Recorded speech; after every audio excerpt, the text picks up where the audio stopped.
Hola, buenas tardes a todos. Nuevamente damos inicio a nuestra segunda conferencia del Aula de Conocimiento. Esperamos que nuestra primera conferencia con el rector de la Universidad de Ceiba, Diego Mazo, haya sido del mayor agrado y un provecho para todos ustedes.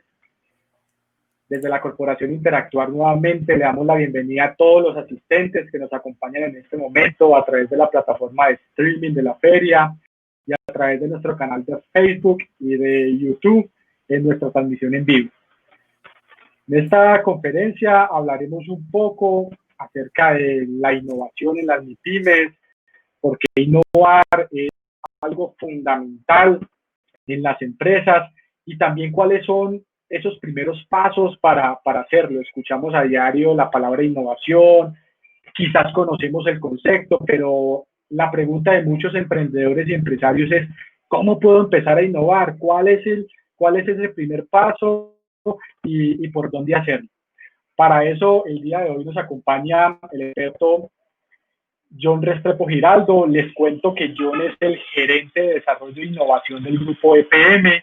John es estratega, diseñador, desarrollador de negocios, con doctorado en diseño e innovación de la Universidad Técnica de Delft en Holanda y se desempeña como consultor internacional. Adicional, es una persona que es un investigador, autor de numerosos artículos científicos en innovación, en diseño y en desarrollo de productos.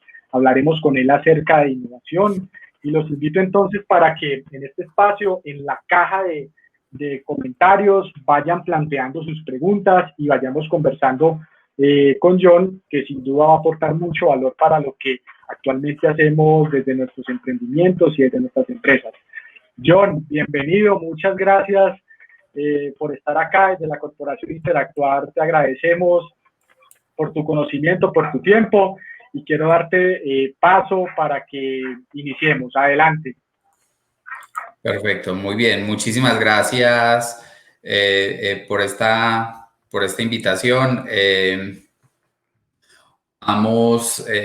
Muchas gracias por la introducción. Vamos a hablar un poco sobre innovación en pequeñas y medianas empresas.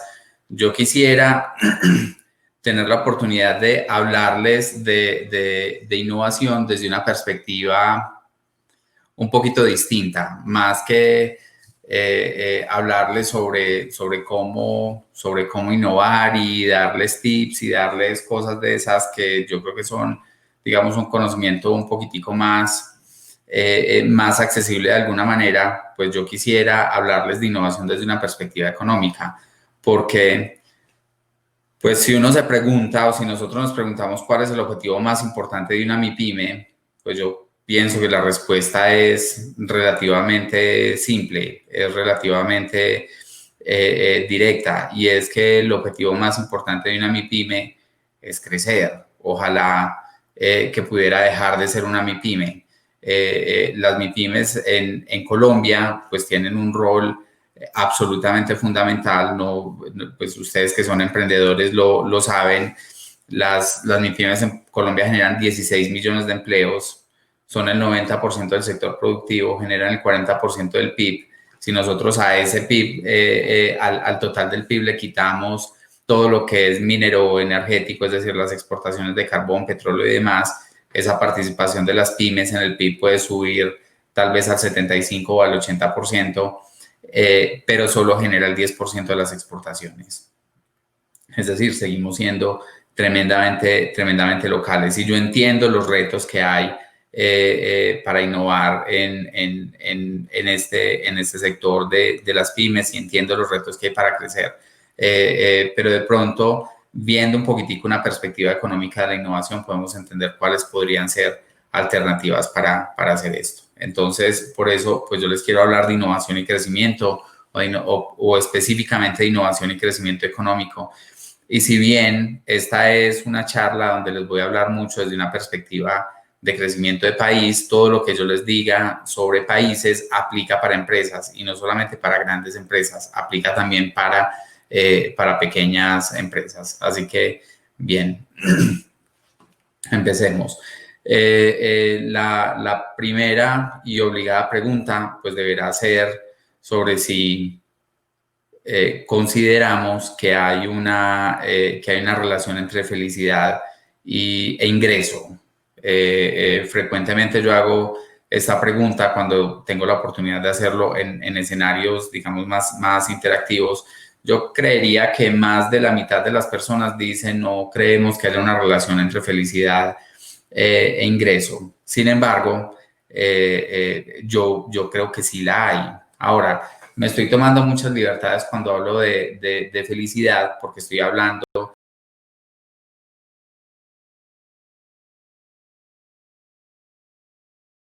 personal. Si lo aterrizamos un poquito y me permiten que yo diga felicidad cuando en realidad estoy queriendo decir satisfacción con la vida, pues entonces lo que vemos es esto. Este es un estudio bastante interesante, es un estudio bastante serio, tal vez el más serio que existe, que es el del World Happiness Report, que es el reporte mundial de felicidad, donde también usan la palabra felicidad de una manera. Una encuesta que pregunta por 22 variables ecológicas, no solo económicas, sino ecológicas, de las personas, y no son preguntas solamente de usted es feliz o infeliz, no, son preguntas relacionadas a qué tan seguro se siente, qué tan dispuesto estaría a migrar a otro país, qué tan satisfecho está con el prospecto del futuro de sus hijos, cosas de ese estilo que tienen mucho que ver con la satisfacción que una persona puede ver con la vida. Y cuando esto se correlaciona con el PIB per cápita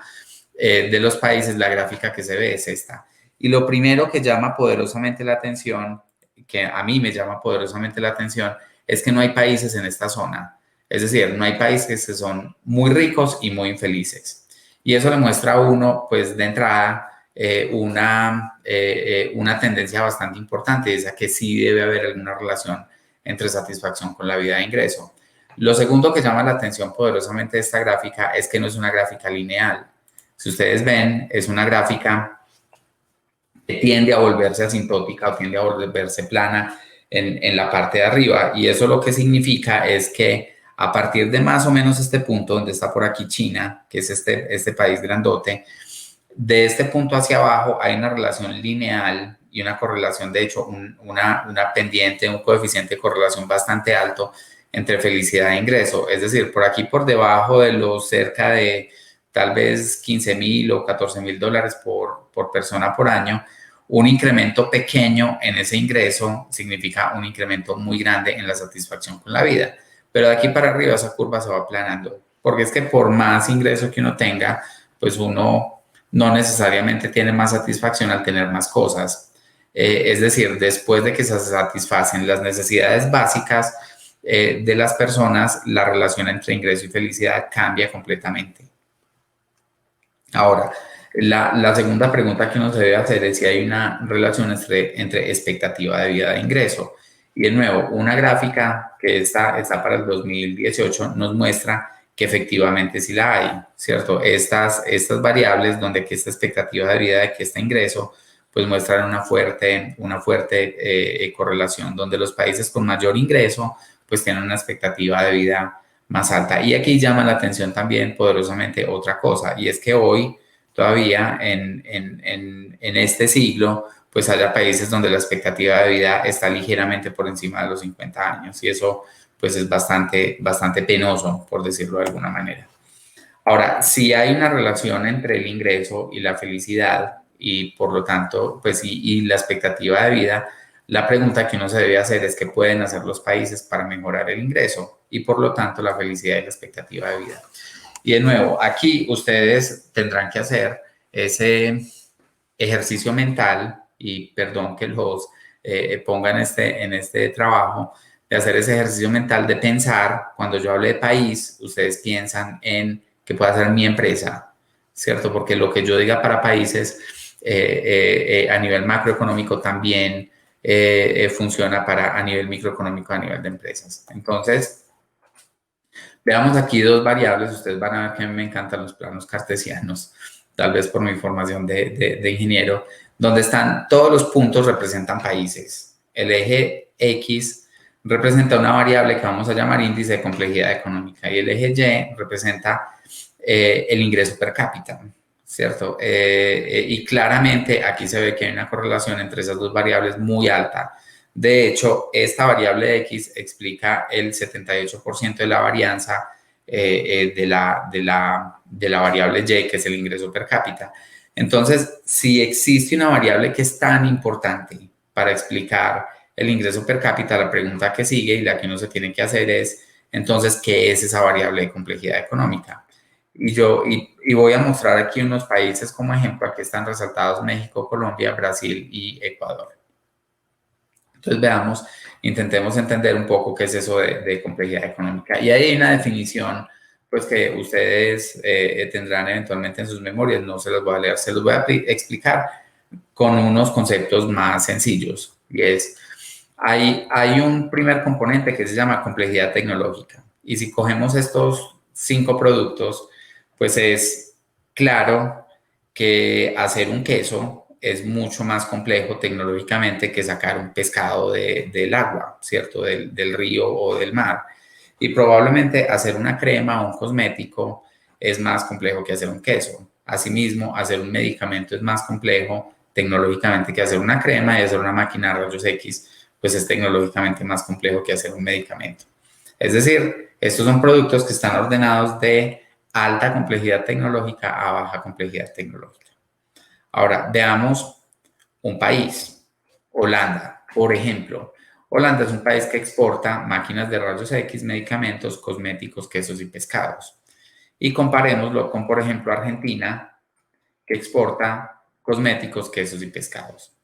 Y con otro país que es Ghana. Ghana exporta solo pescados. Eso es un ejemplo. Claramente Ghana exporta más que solo pescados y Holanda exporta más que estos cinco productos. Pero en esta comparación podemos decir que Holanda es un país mucho más diversificado. Es decir, exporta más cosas que Argentina y Argentina exporta más cosas que Ghana. Al mismo tiempo, si vemos al otro lado de la gráfica, lo que está pasando es las máquinas de rayos X son productos muy exclusivos porque solo los exporta un país, mientras que los pescados son unos productos muy ubicuos o de baja exclusividad porque los exportan muchos países. Entonces, fíjense que aquí tenemos 3 conceptos que son muy importantes. El primero se llama complejidad tecnológica, el segundo se llama exclusividad y el tercero se llama diversificación. Cuando un país exporta productos tecnológicamente complejos, exclusivos y además muchos de esos, es decir, está altamente diversificado, podemos decir que tiene una economía más compleja que un país que exporte productos comunes, tecnológicamente simples y que tenga poca diversificación. Esas 3 variables, complejidad tecnológica, ubicuidad o exclusividad y diversificación, son lo que hacen que una economía sea compleja. Ahora, si nosotros seguimos en esa línea de pensamiento, perdón, yo me devuelvo una diapositiva. Si seguimos en esa línea de pensamiento, pues nosotros vamos a ver a Holanda. Holanda está por aquí arriba dentro de esta lista de países. Aquí está Holanda, que claramente es mucho más compleja que Argentina, que debe estar por aquí muy cerquita. Aquí está.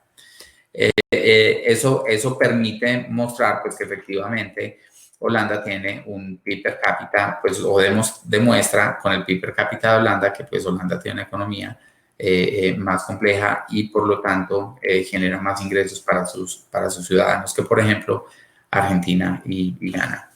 Veámoslo entonces con nuestros países, con unos más cerquita. Aquí está la canasta exportadora de Estados Unidos versus la canasta exportadora de Colombia. En la de Estados Unidos, que es de 1.44, lo primero que vemos es que es muy diversa, es altísimamente diversa. De hecho, el ítem que más pesa es el petróleo, que pesa 4.15% de sus exportaciones, seguido de carros y seguido de aviones, que pesan menos del 4%. Este no lo cuento porque aquí está un reguero de cosas que no son clasificables fácilmente. Ese es todo lo otro. Entonces ahí hay muchas cosas. Lo segundo de lo que nos podemos enterar es de que hacen cosas que son más complejas. Por ejemplo, todo lo que tiene este color púrpura, que son carros, aviones y demás, son productos que pertenecen a una categoría que es tecnológicamente más compleja. Mientras que, por ejemplo, todo lo amarillo, que aquí está la guía, es el trigo, son productos agrícolas, por ejemplo. Y todo lo café, claro, que está aquí, es todo lo minero energético. Fíjense que lo minero energético es muy pequeño comparado con el tamaño total de la economía. Veamos lo que pasa en Colombia. Colombia tiene muchos menos productos, es decir, es mucho menos diversa. Además, tiene una altísima dependencia de las cosas que son minero-energéticas, donde hay baja transformación, es decir, son cosas tecnológicamente muy simples. Puede que sea caro hacer un pozo petrolero, pero es muy simple tecnológicamente hablando. Uno hace un hueco en el piso y sale petróleo. Uno hace un hueco grande en el piso y saca carbón. O uno siembra un árbol y saca café, ¿cierto? Ahí no hay, digamos, un componente tecnológico muy alto. Además, son productos que están altamente comoditizados porque muchos otros países también los exportan. Entonces vemos que Estados Unidos con 7 veces la población hace 40 veces las exportaciones que hace Colombia. Y eso pues claramente explica las diferencias en PIB per cápita. Recuerde que cuando yo hablo de diversificación, de exclusividad y de complejidad tecnológica que hace que los países sean más ricos, ustedes piensan en empresa y cómo una empresa puede cambiar su portafolio para hacerlo más diverso, más tecnológicamente complejo y hacer cosas más exclusivas, porque aplica de la misma manera. Ahora, esa es una comparación con México, tiene una economía mucho más compleja que la colombiana, menos compleja que la de Estados Unidos. Se los dejo como referencia. Por aquí está Brasil, es una economía más pequeña que la de México, menos diversificada, mucho más dependientes de commodities, que es todo lo amarillo, ¿cierto? Que son, y todo lo café, que es minero energético, más todos los productos del agro. Y por aquí está Ecuador, que tiene cerca de un 75% de su economía dependiendo de agro, de productos del agro y de producción minero energética. Ahora bien, volvamos a nuestros países de referencia. Aquí tenemos a Estados Unidos, habíamos visto a Holanda también como un país de referencia, y aquí tenemos a México, Brasil, Colombia y Ecuador. Entonces está claro que países que son más diversificados tienen productos tecnológicamente más complejos y más exclusivos generan mayores ingresos per cápita. Y recuerden que el ingreso per cápita está asociado con la satisfacción con la vida y además está asociado con la longevidad. Entonces, bien, la pregunta que sigue obligada es, listo, entonces uno cómo puede hacer para aumentar la complejidad económica y por lo tanto el ingreso per cápita, la satisfacción con la vida y las expectativas de vida. Bien, aquí vamos a ver un ejemplo de dos países. Aquí están Ghana y Tailandia. En este ejemplo, lo que se está mostrando es cómo Ghana y Tailandia, desde los años 60 hasta finales de los años 2000, invirtieron en educación. Entonces, casi que cuadruplicaron los años de escolaridad de sus niños. En el eje Y están en miles de años niño. Es decir, pasaron de 2.000 a cerca de 2 millones a cerca de 8 millones de años niño de escolaridad. Eso es una inversión impresionante en educación en estos países. Ahora, los dos países invirtieron distinto en complejizar su economía, mientras que Tailandia invirtió en complejizar su economía, a pesar de que invirtió menos en educación que Ghana, invirtió en complejizar su economía, mientras que Ghana no lo hizo. La evolución en su PIB per cápita es claramente evidente, ¿cierto? Tailandia disparó su PIB per cápita y Ghana no creció, a pesar de que invirtió en educación. Lo que esto nos dice es que la complejidad económica explica mejor el crecimiento económico que la educación. Ahora, esto tiene pues obviamente un catch, un corolario, y es que no se puede conseguir complejidad económica sin educación. Otra forma de decirlo es que la educación es una condición necesaria, pero no es una condición suficiente para generar crecimiento económico. Entonces, la pregunta, de nuevo, obligada que sigue, entonces, ¿cuál sí? ¿Cierto? Hay una clarísima correlación entre la inversión en I+D y el PIB per cápita. Aquí hay distintos países, algunos de la OECD, donde se muestra cómo esos países están invirtiendo, pues qué porcentaje del PIB invierten en innovación, investigación y desarrollo versus el PIB per cápita. Y no es una sorpresa que los países que más invierten en I+D, pues o en innovación, investigación y desarrollo, pues tienen unos PIB per cápita más altos. Entonces, uno podría decir, bien, la educación es una condición necesaria, pero no suficiente. Ahora, la inversión en investigación y desarrollo como un porcentaje del PIB se correlaciona con el ingreso, por lo tanto se correlaciona con complejidad económica y con las otras variables que vimos de desarrollo, que son satisfacción con la vida y longevidad.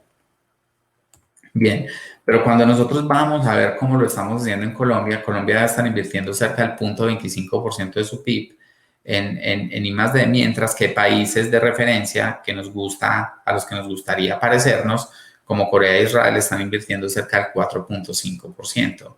Eso pues claramente muestra una diferencia enorme, están invirtiendo 18 veces más que nosotros en I+D.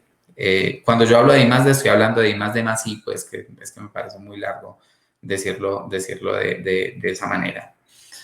Pero bien, esa es una forma de hacerlo, ¿cierto? Y uno podría pensar venga, entendamos un poquito mejor esto. De nuevo, cuando yo hablo de desarrollo de países, el desarrollo de países y el desarrollo de las empresas se parece bastante.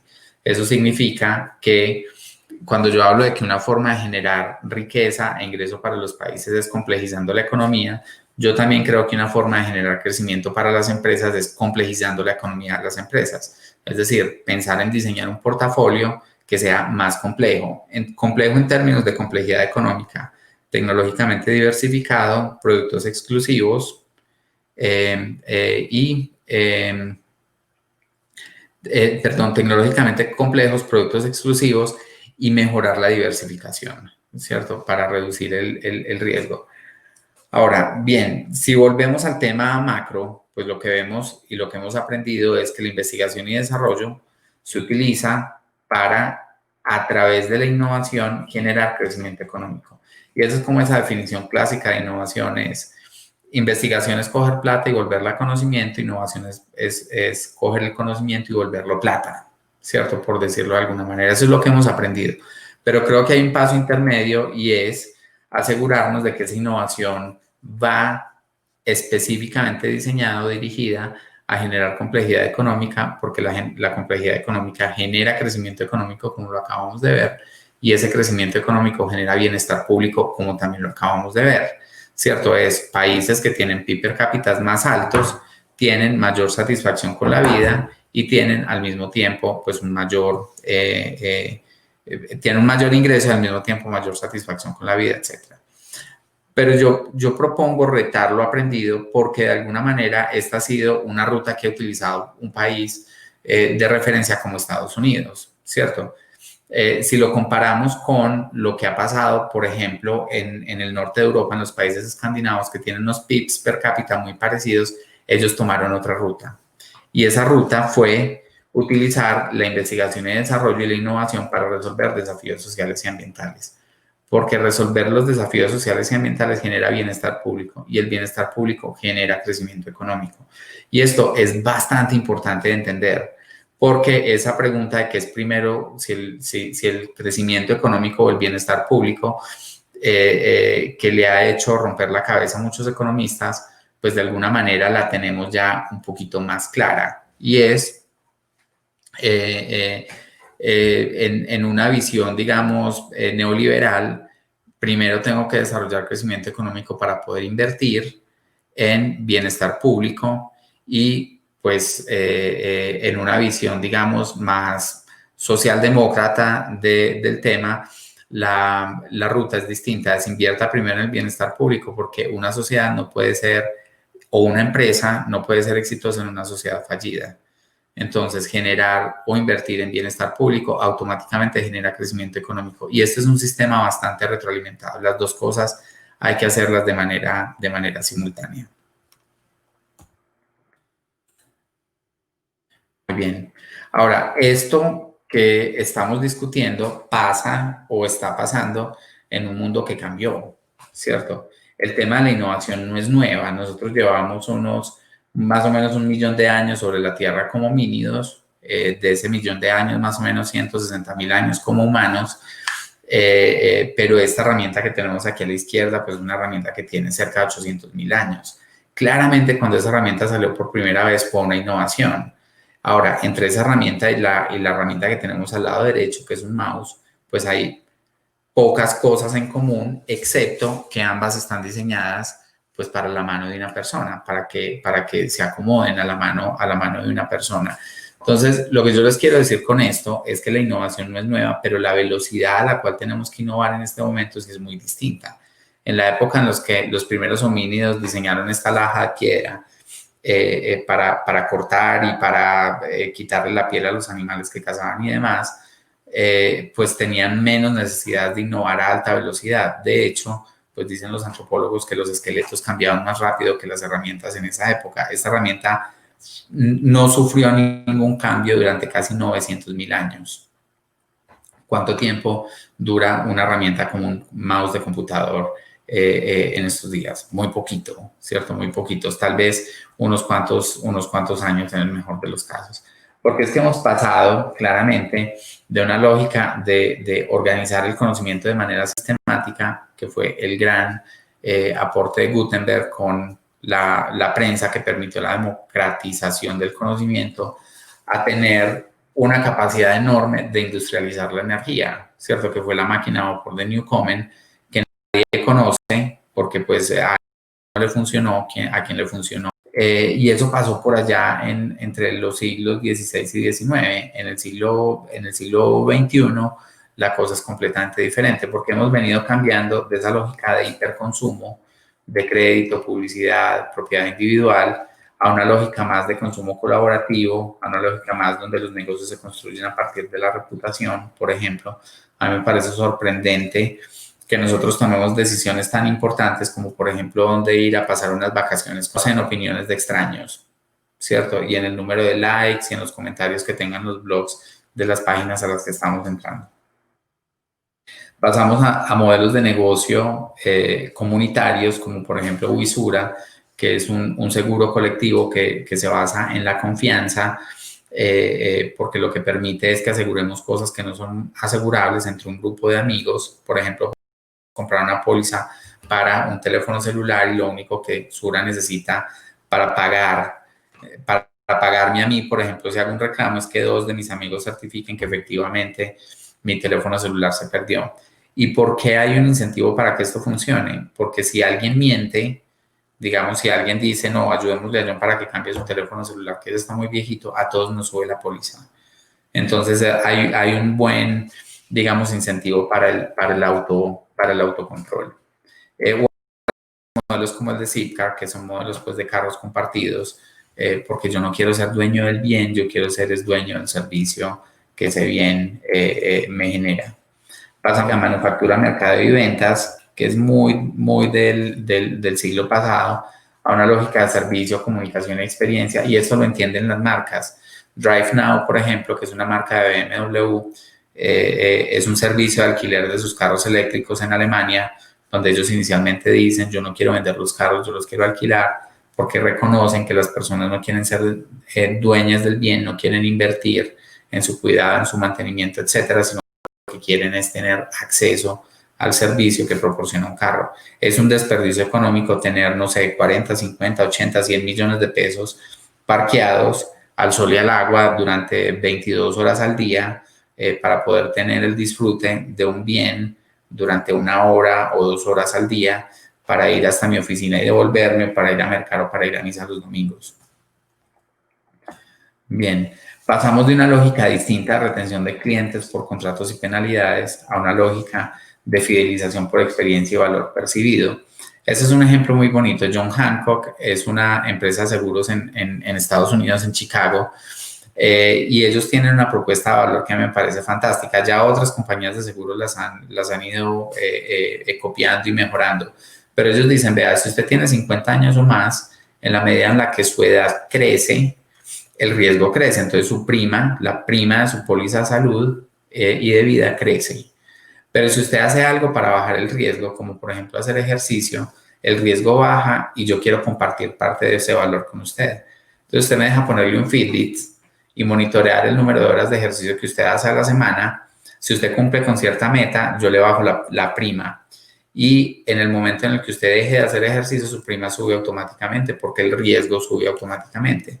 Esa es una forma maravillosa de conectarse y de entender que el valor que yo pueda generar en las eficiencias, en todas las innovaciones que saque al mercado para el cliente, yo las puedo compartir con ese cliente, ¿cierto? Yo no me tengo que quedar con ellas y puedo de alguna manera generar mecanismos de fidelización mucho más poderosos que una cláusula mínima de permanencia de 1 año con multas si se sale antes.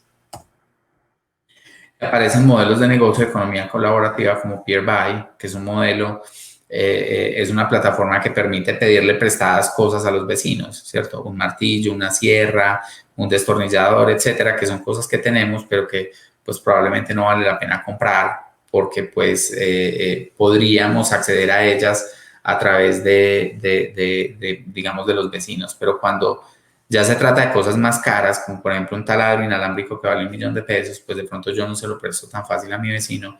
Y PeerBuy dice, présteselo con confianza, tranquilo, porque esa persona acaba de comprar un microseguro y si se lo daña, yo se lo pago. Entonces PeerBuy se convierte en una plataforma no solamente de intercambio de cosas usadas y de préstamos, sino que en realidad el negocio de ellos es un negocio de microseguros, donde ellos hacen dinero es a través de la venta de esos microseguros y contribuyen un montón al desarrollo de las comunidades, permitiendo que intercambien cosas que de pronto no están utilizando todos los días. Ese es el cambio de la lógica de tener a compartir, que es muy parecido al de Airbnb, pues que ustedes ya conocen y probablemente han usado antes. Ahora, esto está pasando en un mundo donde pues, la velocidad del cambio tecnológico es tal que nos está empujando a pensar en cosas más allá de esas tecnologías de economía colaborativa que les acabo de mencionar. Y quise mostrarlo aquí solamente como un ejemplo que me parece sorprendente, a pesar de que esto ya se hizo hace 3 años. Este es un puente peatonal. Si ustedes ven, aquí hay una persona sentada, pues como para que tengan una referencia al tamaño de este objeto. Y es el primer puente que es completamente diseñado por un algoritmo de inteligencia artificial y construido por un robot de impresión en 3D sin intervención humana, donde lo único que se hizo fue darle las restricciones de diseño, es a qué distancia están los muros y cuál es la capacidad de carga que debe tener. Y eso, pues, a mí me parece sorprendente porque de alguna manera, pues, estas son tecnologías con las que en algún momento soñamos, pero que ya están aquí disponibles. Y la tecnología es muy democrática. Todos podemos tener acceso a esa tecnología. Entonces, digamos, estos escenarios de cambio que les estoy mostrando, que nos están obligando a pensar en bien, es solo a través de la innovación que se puede generar complejidad económica y es solo a través de la innovación que se pueden resolver esos desafíos sociales y ambientales con el objetivo no de generar crecimiento económico, porque ese no es el objetivo, ese es el medio. El objetivo final es generar bienestar público, porque al fin de cuentas, esa es la razón por la cual todos trabajamos, ¿cierto? Para nuestro desarrollo personal, el de nuestras familias, el de la comunidad y el del país en el que estamos viviendo, a través del crecimiento y la complejización de la economía de nuestras empresas y de nuestras ciudades y de nuestros países. Ahora, hablar de innovación, decir que esto se hace a través de la innovación, hablar de innovación es un poquito difícil, ¿cierto? Porque es una de esas palabras comunes que no tienen una definición muy común. Para mí, cada una de sus empresas debe acordar una definición de qué es innovación, qué van a contemplar como innovación. Y es tremendamente importante porque sin una definición común uno no lo puede medir y no puede saber a qué apuntarle. Para mí la innovación es una palanca de crecimiento de los negocios para generar complejidad y riqueza. Y tiene 2 acepciones que son tremendamente importantes. Una es innovación como resultado. Cuando yo digo, por ejemplo, eso es una innovación, ahí estoy hablando de un resultado y una cosa, de un sustantivo, ¿cierto? Y necesariamente tienen que ser cosas nuevas en el mercado donde yo opero, no en el mundo, porque pues probablemente mi compañía no tenga alcance mundial, solamente local. Entonces, si traigo tecnología que ya existe en otras partes, pero aquí no existía, es nueva para acá, y el mercado la adopta y la valora y está dispuesto a pagar por ella, pues yo lo puedo considerar una innovación. Y pueden ser de muchos tipos, puede ser mejora en canal, mejora en acceso, mejora en procesos que hace que las cosas sean más baratas, una propuesta de valor diferenciada, etc. Pero de nuevo, lo más importante es que el mercado esté dispuesto a pagar por ella. Y esa primera acepción es innovación como sustantivo. Pero también hay una acepción de innovación como verbo, ¿cierto? Que es innovar. Y es ver eso como el proceso que pasa desde el momento en el que yo identifico una oportunidad hasta el momento en el que yo empiezo a generar valor, desde el momento en que yo tengo una idea,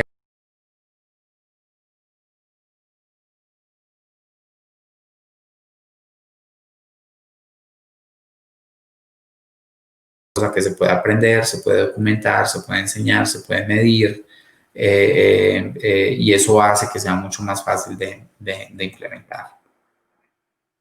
Otra cosa que me parece que es tremendamente importante contarles es que la innovación es, además de verbo y sustantivo, la innovación es un fenómeno social. Y tengo un par de ejemplos, y es, algunos llaman que la revolución industrial en Inglaterra en los tiempos victorianos se dio gracias al café. Y esto suena un poquito jocoso y tiene una historia detrás, y es que en esa época pues no se podía tomar agua, porque toda el agua estaba contaminada. Entonces la gente tomaba cerveza o vino para calmar la sed. Y había pues obviamente desde cervezas de muy bajo contenido alcohólico hasta unas de muy alto contenido alcohólico. De hecho, hoy aún en algunos países de Europa a los bebés les hacen una papilla con cerveza y pan de centeno. Y eso es muy viejo, muy viejo. Obviamente en el proceso de cocción se evapora el alcohol, pues no piensen que es que allá tienen a todos los bebés borrachos. Pero eso lo que muestra es un poquito de esa tradición. Cuando llega el café, que es una bebida hervida, pues las personas no se enferman cuando se las están tomando. Y eso de pronto es un poquito anecdótico y es parcialmente cierto, porque en realidad lo que produjo la revolución industrial no fue el café, sino que fueron los cafés. Y los cafés, los coffee houses, en realidad eran clubes, generalmente de caballeros, a los cuales las personas entraban, y quien podía entrar era una persona generalmente adinerada, porque la entrada era cara, una persona que tenía tiempo, y adentro de ese café, pues a veces tomaban café, pero seguramente también tomaban fundamentalmente vino y cerveza. Ahora, ¿qué pasaba en esos coffee houses? Y es que, pues pasan de estar media caña tomando cerveza todo el día, que es una bebida depresiva, a tomar café, que es una bebida estimulante. Eso es como la parte anecdótica y jocosa. Pero lo más importante es que se empiezan a reunir personas que tienen intereses comunes, y en esas conversaciones de esos intereses comunes sale la revolución industrial. El motor de vapor fue una de las herramientas, pero la verdadera herramienta fueron las interacciones sociales que empezaron a suceder en esos recién inventados clubes que no existían antes. Entonces, de pronto la revolución industrial no se la debemos al café, a pesar de que nos gustaría pensar eso, se la debemos a los cafés, es a esos clubes que se llaman los coffee houses en Londres. Aquí hay otro ejemplo. Este cuadro muestra algo bien interesante. Esto que hay en esta esquina es un café. Ese café se llama el café de la tontina. Una tontina es una palabra italiana para natillera, y es en realidad un club de amigos que se reúnen a ahorrar juntos y eventualmente a hacer inversiones juntos. Resulta, para hacerles cortica, una historia larga, es que en este café había una tontina de personas bastante adineradas de Nueva York, y en alguna ocasión uno de ellos le dice a los demás: señores, yo les quiero hacer una propuesta, y es: firmemos un acuerdo que diga que si alguno de nosotros de este club aquí de amigos que tenemos unos ahorritos quiere hacer un negocio, se obligue a proponérselo primero a este club, y si nadie de este club lo quiere, lo puede hacer por fuera. Pues firmaron el acuerdo se llama The Buttonwood Agreement, y esta calle que hay aquí al frente, esta que está acá, esta calle se llama Wall Street. Ese acuerdo dio origen a Wall Street, la primera bolsa de valores del mundo. Ahora, yo les cuento esta historia porque yo quiero que haya algo que quede súper claro, y es que la innovación es un fenómeno social. Lo que tienen en común estas dos historias, que les acabo de contar es que fueron dos innovaciones o grupos de innovaciones que cambiaron el mundo. La revolución industrial, la primera, y la bolsa de valores de Nueva York, o la que dio origen a las bolsas de valores del mundo. Y eso se dio a través de interacciones sociales. Porque hoy nosotros, ninguno de nosotros, es más, ni siquiera si nos juntamos todos los que estamos en esta conferencia y nos devolvemos 200 años o 300 años, seríamos capaces de hacer ninguno de los objetos que tenemos en el bolsillo. Ninguno. Porque hemos conseguido hacer una economía tan compleja y hacer productos tan complejos que les aseguro que no seríamos capaces de hacer ni siquiera un lápiz, que es bien sencillo. Seríamos capaces de hacer un objeto que se parezca a un lápiz con el cual escribir, pero no seríamos capaces de hacer un lápiz como este, porque aquí necesitamos ingenieros agrónomos que sepan sembrar árboles y leñadores que sepan beneficiar la madera, y necesitamos geólogos que sepan sacar petróleo del piso y químicos que sean capaces de hacer una pintura, y personas que sepan de metalurgia para hacer el anillito metálico, etcétera. Es decir, inclusive en un objeto tan simple como un lápiz, existe el concurso de miles, y si no tal vez de cientos de miles de personas, desde los mineros que sacan el grafito hasta los químicos que convierten el petróleo en pintura para poder hacer un objeto tan simple. Y el mensaje más importante alrededor de esto es que yo siento que una de las grandes dificultades que nosotros tenemos para que nuestras empresas crezcan y complejicen la economía es la dificultad que nosotros tenemos para relacionarnos. La creatividad, finalmente, no es un problema de imaginación, es un problema de comunicación, como lo es la innovación. Tenemos una bajísima capacidad de asociarnos y tenemos una bajísima capacidad para pensar en que tendríamos que compartir el valor de las cosas que hacemos. La innovación no ocurre en el aislamiento, solo ocurre como resultado de un fenómeno social, porque solos no podemos generar complejidad, ni riqueza, ni felicidad, ni bienestar económico, ni crecimiento, que es justamente lo que nuestras compañías, lo que nuestras empresas necesitan.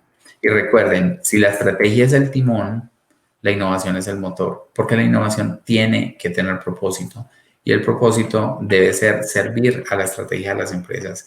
Y la estrategia más importante de una pyme es crecimiento, para mantener el empleo y para mantener la riqueza y para mantener el bienestar social. Entonces, bien, solo para terminar, la innovación es la complejidad. La innovación genera complejidad y riqueza y longevidad. La innovación es acción, es verbo y es sustantivo, no como dice Arjona, que por eso me cae tan mal. Y la innovación es un fenómeno social, porque solos no podemos. Bien, mil gracias. John, muchas gracias por tu intervención. Tenemos 5 minuticos. Te quiero plantear algunas preguntas que han dejado los asistentes a esta conferencia vía chat por nuestra plataforma de streaming y por otros canales. He tratado como de sintetizar porque algunas preguntas han sido muy similares, para sacarte 4 o 5 preguntas que me parece importante que podamos responder en estos 5 minutos que nos quedan. Por supuesto. La primera es que si tú recomiendas que las empresas empiecen a innovar ya, o sea, las MIPYMES empiecen ya, o sea, que salgan de esta conferencia, miren sus productos y sus servicios y empiecen a mirar cómo complejizarlo. Esa es la primera pregunta que te quiero plantear. ¿Qué deben hacer? Yo pienso que lo más importante es empiecen a hablar con todo el mundo, empiecen a hablar con sus clientes, empiecen a hablar con sus competidores, empiecen a hablar con otras empresas dentro de su industria, porque de nuevo, tenemos que hacer lo que sucedió en los coffee houses de Londres, es juntarnos. La masa crítica que se necesita para innovar es importante, y generalmente una de las dificultades grandotas que tienen las pymes es que no tienen esa masa crítica para innovar. Yo creo que es absolutamente importante entender que tenemos que aprender a compartir el valor, porque es mejor ser dueño del 20% de una torta grande que ser el dueño del 100% de una torta que no existe. Súper claro. Otra de las preguntas que nos plantean, John, es, en Colombia, ¿cuáles serían esas alternativas que tienen las pequeñas y las medianas empresas para diversificar? Entendiendo pues que tenemos una economía tan poco compleja. ¿Tú qué le recomendarías? ¿Qué alternativas desde tu conocimiento ves que un emprendedor pudiera iniciar un nuevo emprendimiento o que una empresa pudiera adaptarse para poder ser quizás más competitivos, más rentables y por ende ser más felices? Bien, yo pienso que las tres cosas que yo mencioné, la diversificación, la complejidad tecnológica y buscar cosas exclusivas, pues lo ideal es que uno tenga las tres, pero no es necesario trabajar en las tres. Escoja una por lo menos, que con por lo menos una en la que empiece a trabajar, empieza a complejizar su economía, empieza a generar la masa crítica para trabajar en las otras dos. Entender muy bien el mercado, entender muy bien a los consumidores, entender muy bien a los competidores es absolutamente fundamental para poder generar diferenciación, ¿cierto? En la medida en la que yo tengo menos conocimiento, tengo, digamos, más riesgos de terminar haciendo lo mismo que están haciendo los otros.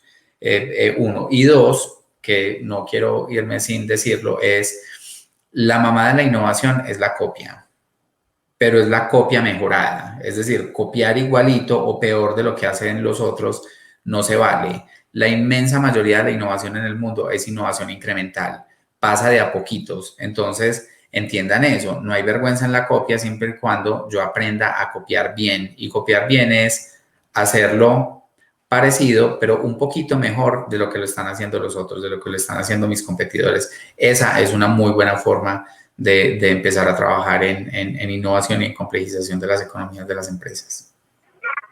Johnny, por último nos preguntan, tengo tres alternativas para innovar en productos o servicios, en el proceso como tal y en la organización o en la forma en la que consigo mi empresa. ¿Cuál recomendarías para que emprendedores y pequeñas y medianas empresas pudieran iniciar? Acá me preguntan, tengo tres alternativas para innovar, ¿por cuál podría empezar? ¿Cuál crees que podría ser la más importante? Pues a ver, yo pienso que lo más importante es entender las alternativas desde una perspectiva de generación de valor. Y empiece por la que tenga la posibilidad de generar más valor y empieza por aquella que pueda, digamos, desarrollar utilizando las capacidades que ya tiene. Esa pregunta, la pregunta de yo qué debo hacer para llegar a un mercado es más difícil que la pregunta de yo con las capacidades que tengo, qué otras cosas puedo hacer. Ahí hay un potencial enorme de innovación y es una pregunta que sorprendentemente no nos hacemos muy frecuentemente, ni siquiera en las empresas grandes. Recuerden, es esa pregunta de, con las capacidades que yo ya tengo hoy, con la tecnología, la infraestructura, las máquinas, las personas, el conocimiento, qué otras cosas puedo hacer, qué otros productos puedo desarrollar o a qué otros mercados puedo acceder. John, por último, nos queda un minuto. Ya como para cerrar, ¿qué conclusiones se podrían llevar? Más bien, ¿qué recomendaciones en un minuto les podríamos dar a los emprendedores, empresarios, desde tu experiencia, para que inicien ya a innovar, como para que empiecen a generar esa cultura de generar cambios, así sean muy pequeños, pero que empiecen ya? ¿Qué les podríamos recomendar para finalizar este espacio? Sí, mira, la innovación es, no sé, es una carrera de largo aliento, es una maratón, no es un sprint, no es correr los 100 metros y para correr una maratón es necesario estar en forma. Eso significa que necesitamos crear un mindset, crear una cultura, crear un hábito de innovación. Eso significa, como tú mismo lo decías, pensar en cómo podemos innovar todos los días, inclusive en cosas muy pequeñas, porque se nos debe convertir en un hábito, se nos debe convertir en una habilidad, se nos debe convertir en una competencia, ¿cierto? Nos tenemos que volver competentes en eso. Y eso no pasa de la noche a la mañana, eso pasa a través de ejercitarse permanentemente para estar preparado, digamos, para la carrera de largo aliento.